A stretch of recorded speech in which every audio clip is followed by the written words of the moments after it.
তাতে জামাতের পরে এনসিপি একটা ধারণা পাওয়া গেল। এরপরে কার অবস্থান বলা যাবে একটু? না, আমরা এই অবস্থান তো বলেছি। আপনি যদি পার্লামেন্টের সিট আকারে ধরেন, তাহলে পার্লামেন্টের সিট আকারে তো এরপরে খেলাফত মজলিস। খেলাফত মজলিস, মামুনুল হকের দল। এরপরে তার কারো তেমন কোনো সিট নাই বা সিট ভাগাভাগির বিষয়টা। এটা হচ্ছে এক ধরনের অ্যাসপেক্ট। আর আরেক ধরনের যদি আপনি দেখেন যে এখানে ২ ধারার দল আছে। একটা হচ্ছে ইসলামিক দলগুলো এক ধারার।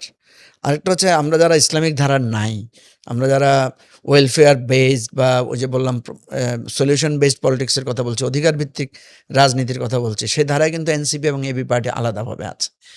তো আমি এই জোটটার ব্যাপারে আমি যেটা দেখি যে জুলাই সনদ বাস্তবায়নের ব্যাপারে যদি বিএনপি আন্তরিক হয়, তাহলে এই জোটের আর কার্যকারিতা থাকবে না। কারণ আমাদের তো ইলেকশন শেষ।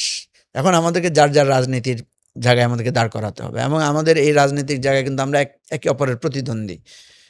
জামাতের, এনসিপির, এবি পার্টির প্রত্যেকেরই তো আলাদা আলাদা রাজনীতি আছে এবং ইসলামিক দলগুলোর মধ্যেও তো তাদের মধ্যে আলাদা বোঝাপড়া আছে। তো সুতরাং যার যার রাজনীতি করার জন্যই আমাদের নিজেদের রাজনৈতিক কার্যক্রমকে আগাতে হবে। এই জোট আমাদের জন্য কিন্তু খুব বেশি ভালো কিছু বয়ে আনবে না।